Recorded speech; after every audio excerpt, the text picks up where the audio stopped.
Dragon is in countdown. Falcon 9 is in startup.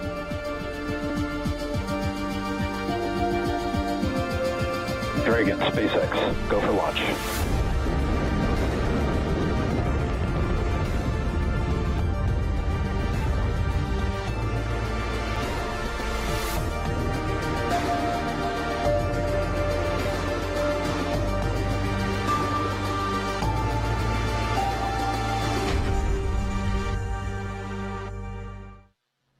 We are just under 22 minutes from liftoff of this Falcon 9 rocket for NASA's and SpaceX's 24th commercial resupply services mission to the International Space Station. The Dragon spacecraft will fly about 6,500 pounds of science, supplies, and holiday treats for the astronauts on board. Happy holidays, everyone, and thank you for joining us for this live launch coverage of CRS-24. I'm Megan Cruz. Today's liftoff is scheduled for 5:07 a.m. Eastern Time from Launch Complex 39A here at Kennedy Space Center in Florida. And we are again simulcasting this live show on NASA TV and on SpaceX's webcast. So let's bring in Andy Tran now live from SpaceX's headquarters in Hawthorne, California. Good to see you, Andy. Yeah, good to see you too, Megan. It is great to be back covering today's mission in partnership with NASA. And as the year comes to an end, CRS-24 will be SpaceX's 31st and final mission of 2021, making it a record-breaking year for launches for us. What a way to end the year, Andy. And I see that you have a live view of the pad right now. Can you walk us through the different parts of Falcon 9 and Dragon? Yeah, absolutely.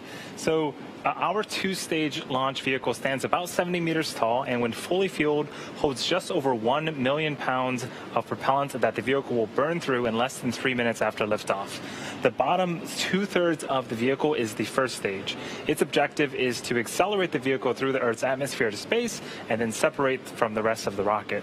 And while today's flight is going to be the first for this booster, Falcon 9 is designed to be reusable for the reliable and safe transport of people and payloads into Earth orbit and beyond.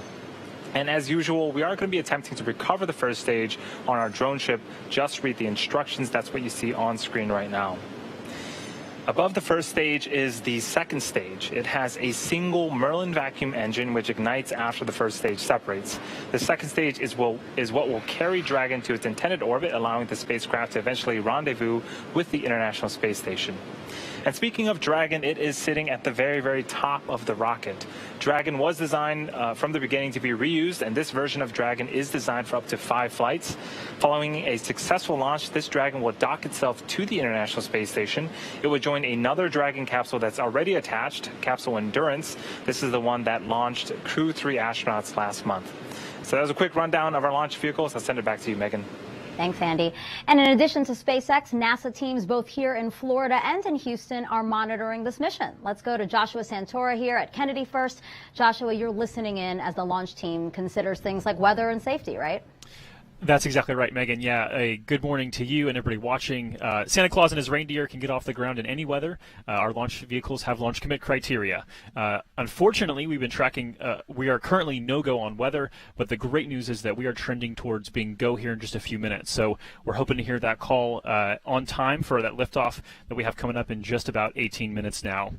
That's thanks to the folks at Space Launch Delta 45, specifically Launch Weather Officer Arlena Moses providing that support for weather and range activities. For the countdown operations, fueling on the first stage began at T-minus 35 minutes, and the second stage will begin fueling in just about 2 minutes at T-minus 16 minutes. That's all ahead of liftoff, scheduled for 5:07:08 Eastern Time this morning. That's so precise because we have a single second to launch and rendezvous with the space station tomorrow morning. That autonomous docking that Andy mentioned is scheduled for 4:30 a.m. Eastern Time, with coverage beginning at 3 a.m. Eastern Time. For more on space station operations, I'm going to send you out now to the Johnson Space Center in Houston, Texas, where Shaniqua Vereen is standing by in mission control. Thanks, and welcome to the International Space Station Flight Control Room. I'm Shaniqua Vereen, live at Johnson Space Center here in Houston, Texas. The team of flight controllers in Mission Control Houston today has been led by Flight Director Adi Boulos. Teams here in Mission Control will really jump into action tonight into early Wednesday morning as Cargo Dragon approaches the International Space Station. There are currently 7 crew members living and working aboard the station. Expedition 66 consists of NASA astronauts Tom Marshburn, Raja Chari, Kayla Barron, and Mark Vandehei. Roscosmos cosmonauts Pyotr Dubrov, Anton Skleplarov, and Matthias Maurer of the European Space Agency. As Cargo Dragon approaches the International Space Station in the morning hours on December 22nd, NASA astronauts Raja Chari and Tom Marshburn will be monitoring the arrival from the station's cupola. Cargo Dragon will remain attached to the International Space Station's forward port of the Harmony module for about 1 month, being one of 2 Dragons joining Crew Dragon Endurance before being packed up with critical science and supplies and will splash down off the coast of Florida for that science to be analyzed back here on Earth. Everything's still a go from here in Mission Control Houston, and we're looking forward to welcoming another vehicle to the International Space Station. So for now, we'll head back out to Kennedy. Megan? Thanks, Shaniqua. We're now about 16 minutes and counting from liftoff of CRS-24. On board are more than 24 science experiments. Here's a quick sample of some, including technology that could one day help wounds heal faster.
Two of them here with me today. This is Swati Ravi from Columbia University, as well as Caitlin Harvey from the University of Idaho. Good morning to you guys. Good morning. So talk to me. I know that between your 2 universities, 18 students are sending 2 experiments to space. Can you tell me about yours, Swati? Absolutely. So we're sending up 2 different bacteria that are commonly found in spaceflight environments and also the cause of some previous astronaut infections. And we're really interested in studying how they interact with each other and also how their antibiotic resistance changes in space. Oh, really interesting. And Caitlin, what about you? Yeah, so for our experiment, we're looking at how effective different bacterial resistant polymer coatings are on high contact surfaces in microgravity, because we already know how they behave on Earth, so we want to compare those. Yeah, it sounds like both of your experiments have to do with studying how bacteria grows in space. Why is it that you guys wanted to hone in on that? Yes, so bacterial resistance is a real problem both in space and here on Earth, and so for us it's important to study bacteria because for long-term future space flight, it's important that we keep astronauts safe and healthy. And even here on Earth, the World Health Organization has flagged antibiotic resistance as a really important challenge for us to solve. Right, yeah, and you hit the nail on the head, you know, as these missions get longer and longer when we think about Mars. So, and you know, this is all possible through NASA's Student Payload Opportunity with Citizen Science, or SPOCS program. Can you tell us what you think about the fact that NASA is investing in STEM and creating this opportunity for you guys? Yeah, I mean, I think it's an excellent, incredible opportunity, honestly, once in a lifetime. It's such an inspiring way to just get ourselves involved in STEM as well as all the people watching us along for our journey. So it's truly an inspiration and I think an excellent way to get our generation involved in STEM moving forward. That's great. And then very quickly, what is it that you hope to learn from this experiment? Yes, from our For both experiments. We're hoping to learn what kinds of antibiotics are best for us to use with astronauts so that we can most effectively treat their infections. And Kayla? We're just looking at potentially reducing the contact risk of exposing yourself to bacteria. So learning how these polymer coatings work in different environments and then applying that to reduce bacterial infections. That's great. Good luck, guys. Thank you so much for joining us, and congratulations to have this opportunity even. Thank you. Thank you so much. And now let's kick it back over to Andy. Andy, CRS-24 is the final launch in a very, very busy year for you guys. Yeah, as the year comes to an end, today is going to be marking the 31st launch of 2021 for SpaceX and the 5th flight of Dragon to the International Space Station this year, following the launches of Crew 2, Crew 3, and cargo resupply missions 22 and 23. It's the most launches, along with the most visits to the station we've ever attempted in a given year. To give a bit of history, Dragon has been flying for 11 years now and made its debut in 2012 as the first private spacecraft in history to visit the International Space Station. Since then, it's made 28 trips to and from the orbiting lab. Today, it's one of the few vehicles that can deliver significant cargo to the space station and the only vehicle that can deliver cargo from it. Falcon 9 and Dragon were both designed with reflight in mind, and the vehicle hardware is built to support multiple missions with minimal refurbishment in between. To date, 10 of our CRS missions have flown on reused Dragons. And while it's the second flight for Dragon today, having previously flown on CRS-22, it is the first flight for our booster. It is actually only the second time this year we've debuted a brand new Falcon 9 first stage. To date, we've reflown first stages 78 times, and that includes both the Falcon 9 and Falcon Heavy flights. And we're planning to recover this one on our drone ship just with the instructions. If successful today, it will mark the 100th successful recovery of an orbital class rocket. So we are just under T-minus 10 minutes and counting until liftoff of the Falcon 9 rocket and Dragon on the next resupply mission to the International Space Station. Back to you, Megan. Andy, thank you so much. Now, NASA partners with the ISS National Lab to give others access to the orbiting laboratory. Check out this video to see which companies are flying experiments on this mission.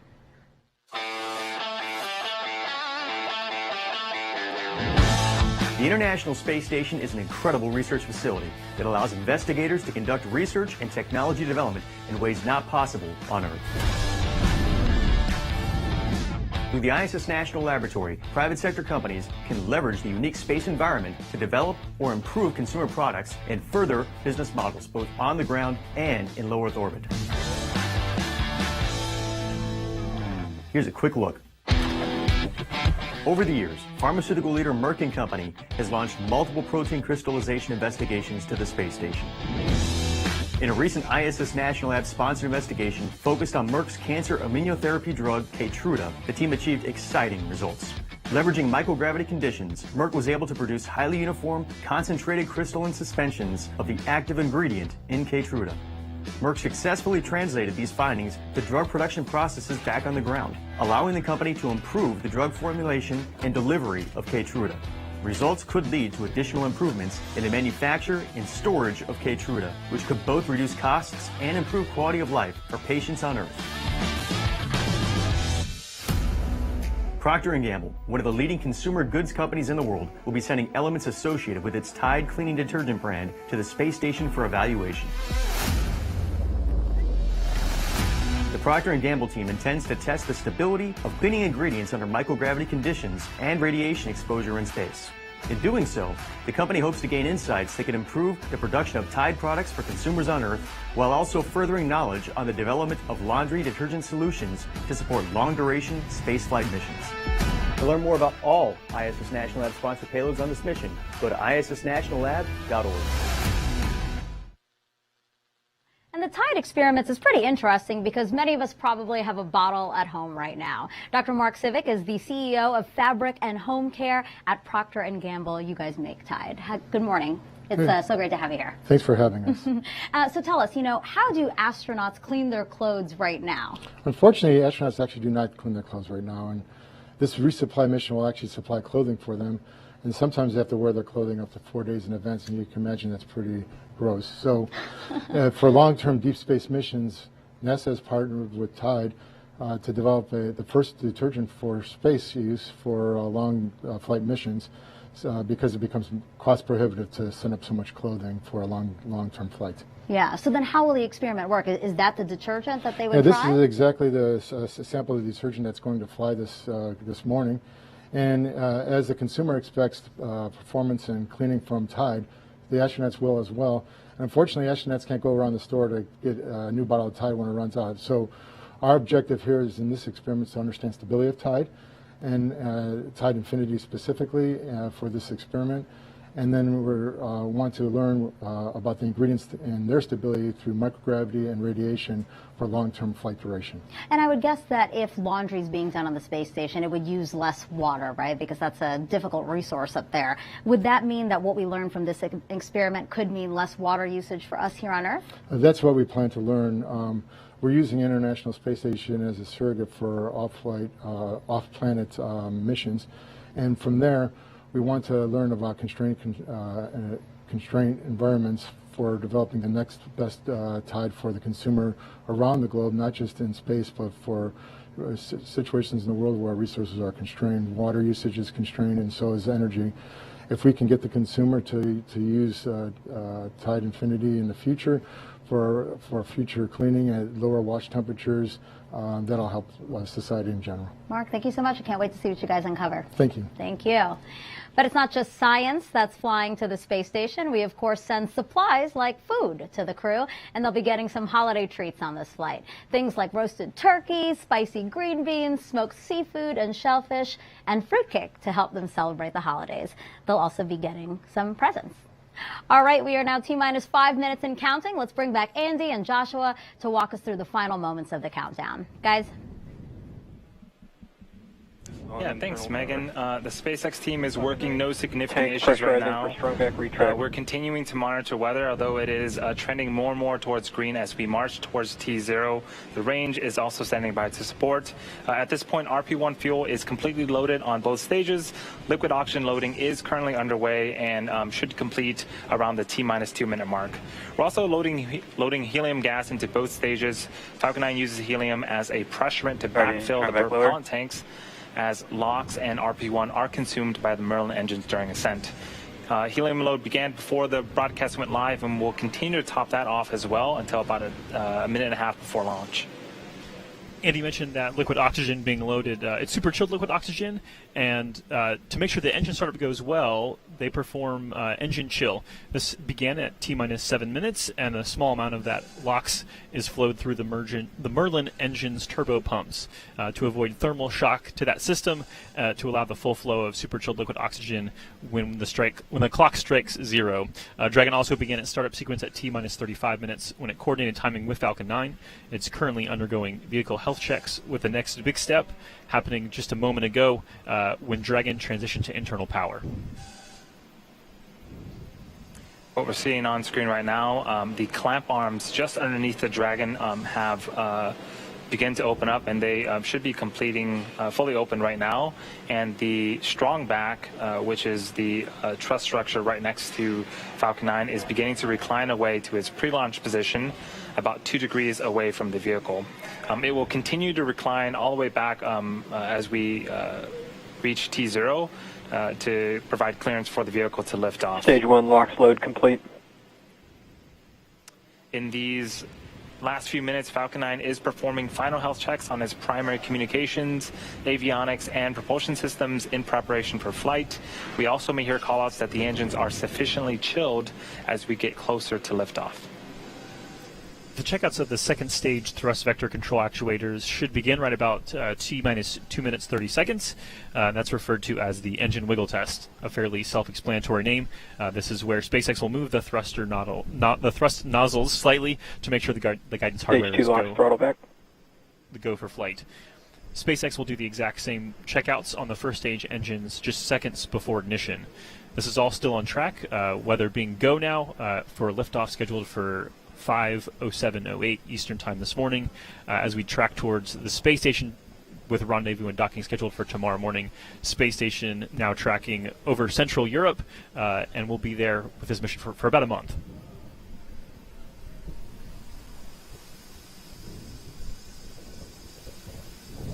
So at this point, we are wrapping up liquid oxygen loading. Once that is done, that is all of the propellant that will be loading onto the vehicles. And that is the call out right there. So all propellants are loaded onto the vehicle. Dragon is an auto idle. We're starting to have some white clouds building around the vehicle. That is condensed liquid oxygen. As that super chilled liquid oxygen reaches the warmer ambient air temperatures of Florida, it'll start to form those clouds. Normal and expected for us at this stage in the countdown. Things continue to go smoothly as we march towards T0. At T-minus 1 minute, we'll get the Dragon transitioned to internal power call.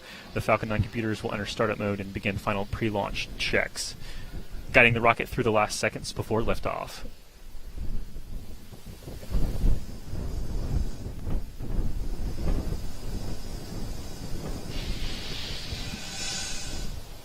Falcon 9's in startup. Dragon is in countdown. So there are a couple great callouts. Both stages are now pressurizing for launch. Range remains go. The weather did clear earlier and has remained green. So all Falcon 9, CRS 24, go for launch. That's the launch director calling go for launch. We'll get an all systems go here in just a few seconds, and then we'll listen into the rest of the count. T-minus 30 seconds.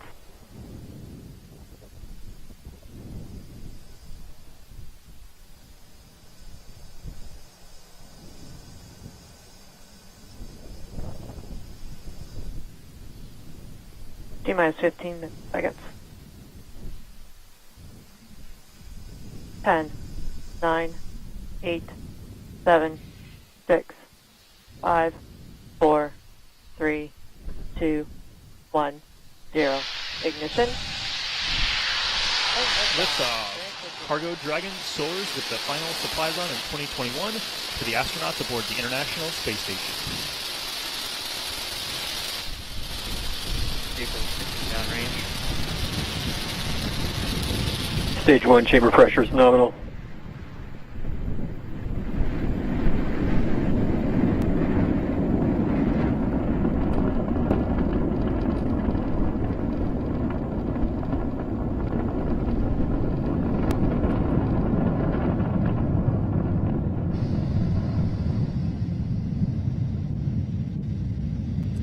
Plus 40 seconds into flight, Falcon 9 and Dragon have telemetry nominal. You can see them passing through the cloud layers right now.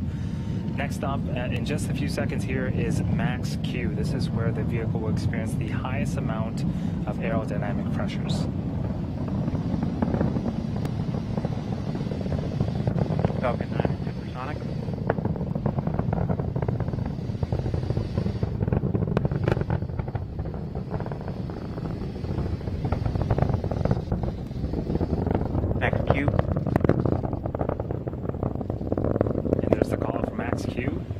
Through that period of high pressure on the vehicle, the engines on the first stage are now throttling back up as we continue to make our journey to orbit.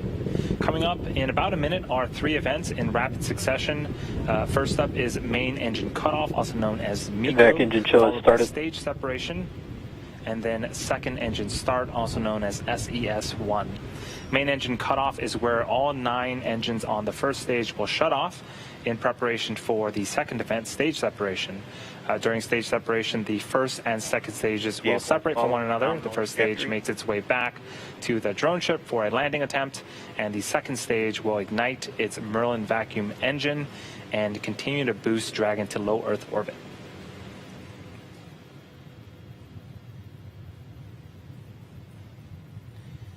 Again, those are going to be happening in rapid succession in about 15 seconds here.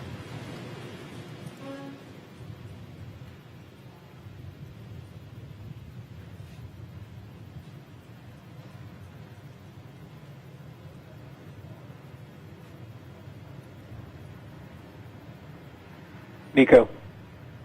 Stage separation confirmed.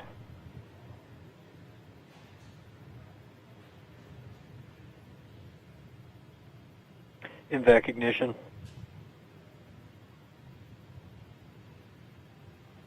You heard the callouts. We see it on screen. Successful main engine cutoff, followed by successful stage separation, and then ignition of our Merlin vacuum engine.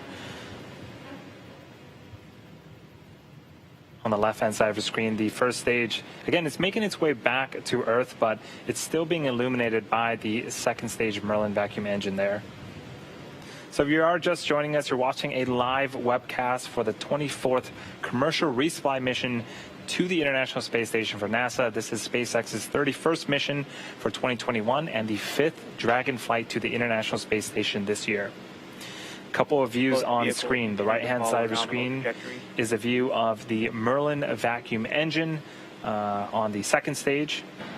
The Dragon capsule carrying all of the wonderful holiday treats and science is on the opposite end of that engine. Again, that is continuing to run smoothly as it makes its way to orbit. On the left-hand side of the screen is the first stage. You'll notice some honeycomb-like structures. There's two of them on screen right now.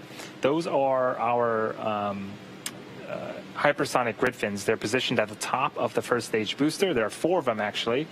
And those will start to swivel and move around to make sure that they are guiding the first stage back to its targeted landing zone. For today's mission, it's going to be the drone ship Just Read the Instruction, which is parked in the Atlantic Ocean.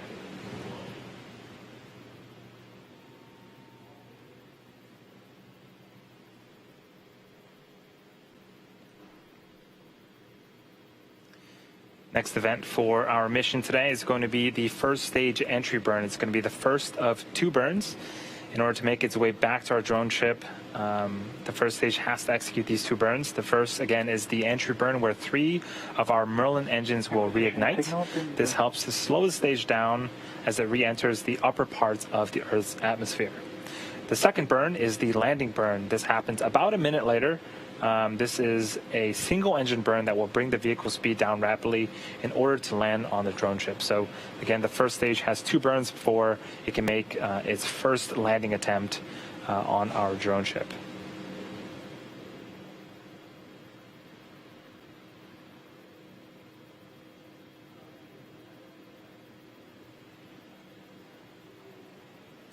And as we wait for that event, you might be interested to know that in order to get into space, the rocket actually has to do more than go up. It actually has to go sideways really, really fast. At liftoff, gravity is pulling straight down on the rocket. And as we ascend, we tilt the engines, a term called gimbaling, and that turns the rocket horizontally. So we're still going up, but we're also heading horizontally away from the launch pad in what we call a gravity turn.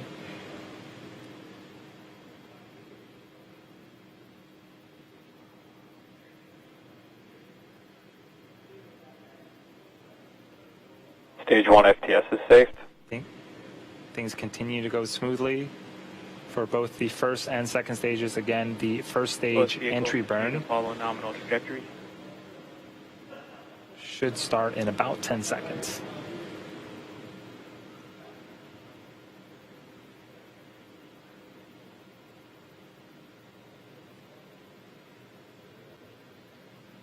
Stage 1 entry burn is in startup.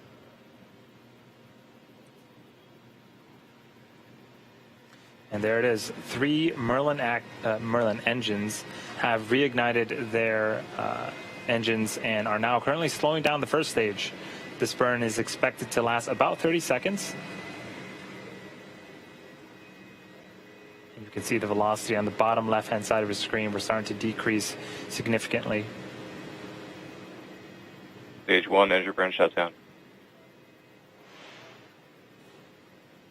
So great news. That is burn 1 of 2 complete. The Falcon 9 first stage is also equipped with 4 landing legs made of state-of-the-art carbon fiber with aluminum honeycomb. They're placed around the base of the rocket and deployed just prior to landing. So we are about 60 seconds away from landing the vehicle, and we're traveling a significant velocity right now. This really puts into perspective the deceleration that the first stage will experience. In less than the span of a minute, we'll reduce from twice the speed of a jet all the way down to 0 as the rocket lands.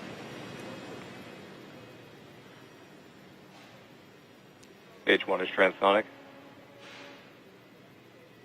The first stage landing burn is expected to start here in about 20 seconds and last for about 25 seconds. So during the duration of that burn, we are going to be listening for the call out for SECO, which stands for second engine cutoff. The Merlin vacuum engine that you see on screen, we're going to be shutting off that engine and then listening for another call out for a confirmation of good orbit, Stage where 1 the second landing burn. stage will coast for a few minutes before separating Dragon.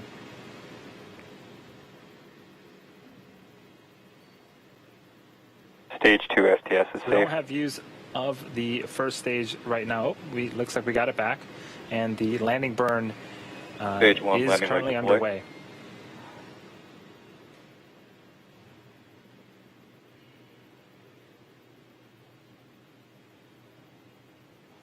Invac shutdown. Stage 1 landing is confirmed.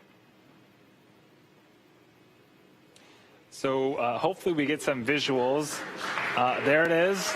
So this is the Nominal first orbit landing for this particular booster, but the 100th successful landing for an orbital class rocket.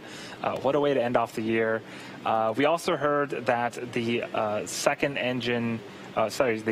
stage engine, the Merlin vacuum engine, successfully shut off its engine. And we're going to pause here to see if we can confirm a good orbit of the second stage. Expected loss of signal, Cape. Acquisition signal, Newfoundland.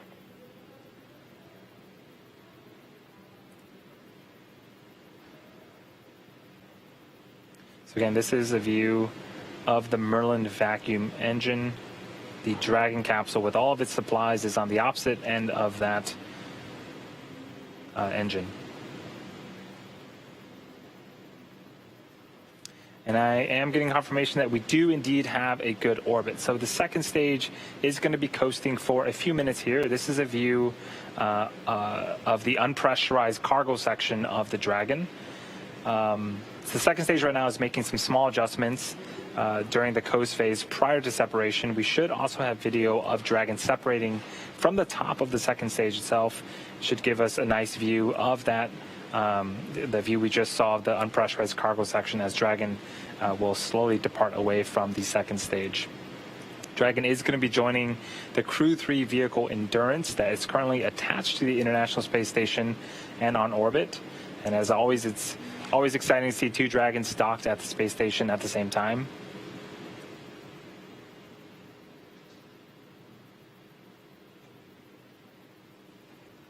Speaking of cargo, today we'll be delivering, as part of today's mission, we'll be delivering more than 6,500 pounds of science, research, crew supplies, and vehicle hardware to the orbiting lab and its crew. This includes all the science and supplies and holiday treats that we talked about earlier in the broadcast, and I'm sure the crew is looking forward to that.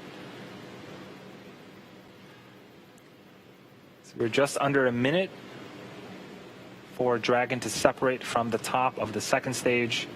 Again, this is a cargo mission, so there is no crew aboard the Dragon as part of today's mission. And in fact, we will modify the vehicles slightly for these types of missions. So there are no seats, there are no life support systems. This saves weight. It also frees up some space for more cargo, and it also allows us to refurbish the Dragon a little bit quicker once it splashes back down to Earth in about a month.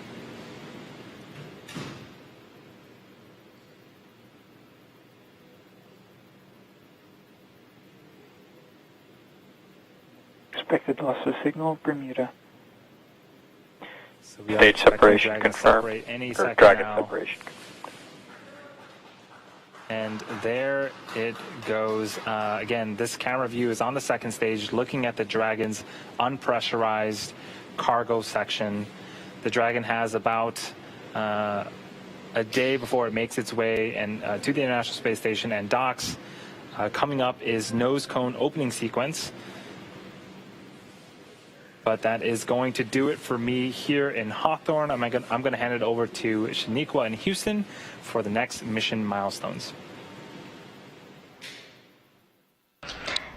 Thanks, Andy. And everything is still going well back here in Mission Control Houston. And right after Dragon separated, it began a series of automatic checkouts, including small firings of the Draco maneuvers thrusters.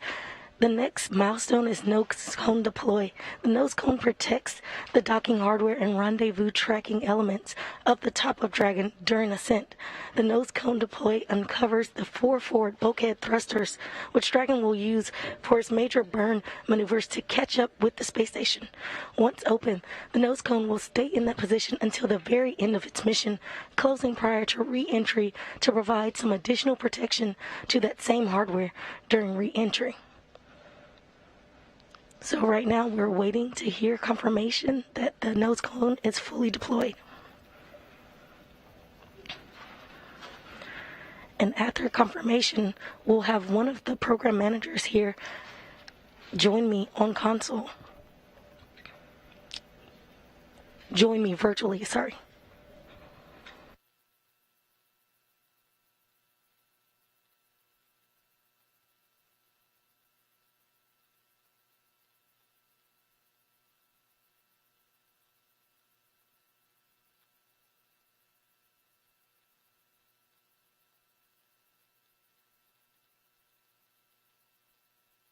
You're currently seeing live views of the International Space Station Flight Control Room.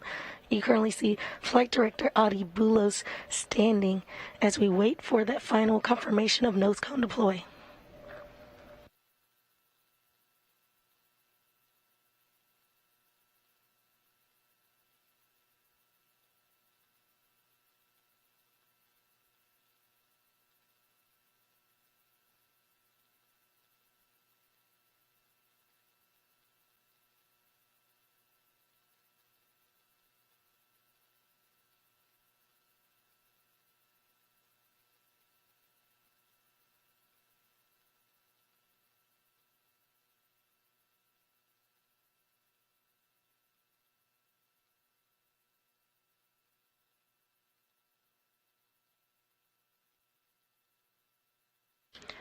Now joining me on the phone is manager of the International Space Station Transportation and Integration Office, Phil Dempsey. Hi, Phil. Can you outline some of the major activities for the crew with CRS-24? Sure. Thanks, Shaniqua. First of all, let me just say, it's great to watch this outstanding launch, kind of watching through the weather and manage to get a shot through, and great to see Dragon catch up tomorrow. This mission enables well over 500 hours of research, some of which actually has to be completed before the vehicle undocks again in about 30 days, so the samples can be returned to investigators. As always, research is a key activity during this mission. We've also got the transfer of 2 external payloads, STP-H7 and H8, from the Dragon trunk to their locations on ISS. And then there's work to prepare for spacewalks planned later in the increment in the coming months. There's several maintenance activities with hardware showing up on this mission. And then we have a software transition plan. So, overall, a lot really going on during the 30 days or so that this CRS-24 is on to enable all of this work. That's awesome. Thank you, Phil. And of course, these resupply missions and deliver science, as you mentioned, hardware and other cargo to the station.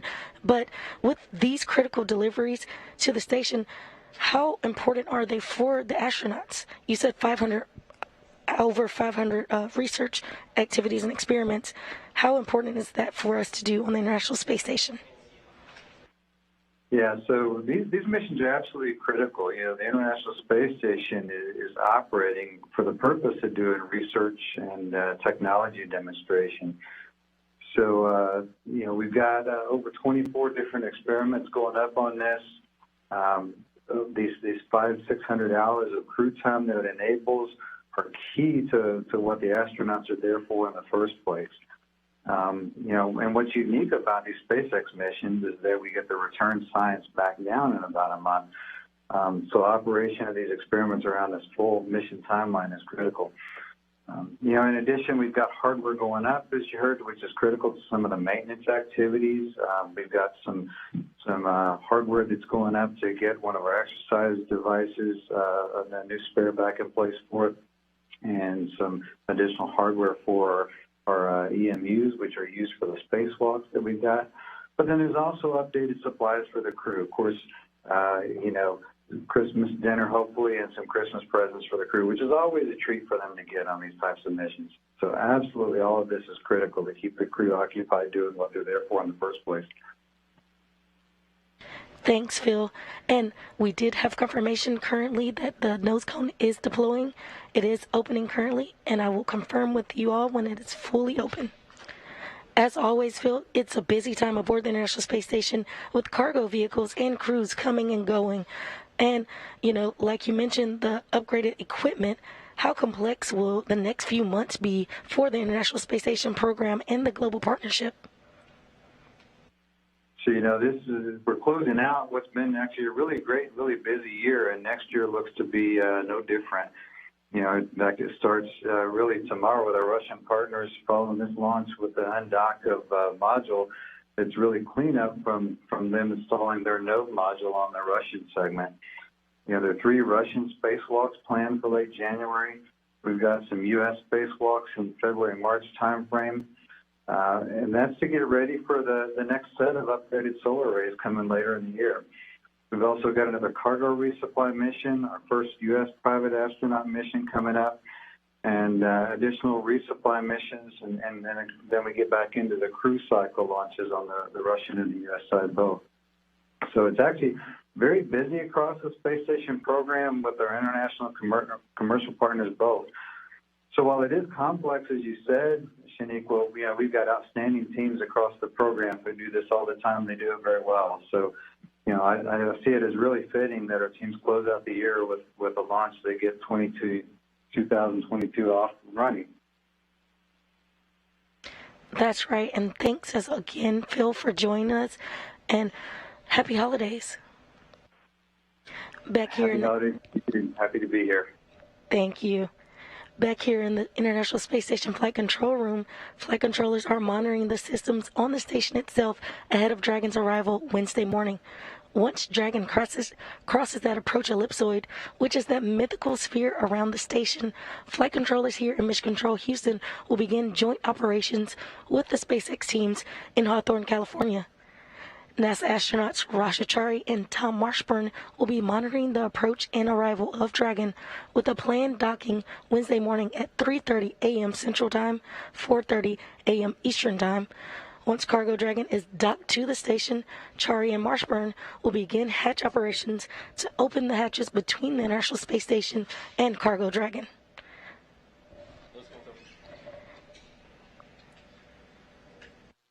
And with that, we have final confirmation that the nose cone is open. So with that, everything is still on track on the International Space Station side. So that'll do it for us here in Mission Control Houston. Happy holidays. And now heading over to Kennedy. Megan? And that's going to wrap up our launch coverage of SpaceX's 24th commercial resupply services mission. Cargo Dragon, as you heard her say, is on course to dock to the International Space Station at about 4:30 a.m. Eastern Time tomorrow. We will have live coverage here on NASA TV, and that will begin at 3 a.m. In the meantime, you can learn even more about this mission on nasa.gov/commercial resupply. Thank you for joining us. We leave you with a replay of the launch. Happy holidays. T-minus 15 seconds. 10, 9, 8, 7, 6, 5, 4, 3, 2, 1, 0. Ignition. Liftoff. Cargo Dragon soars with the final supply run of 2021 to the astronauts aboard the International Space Station.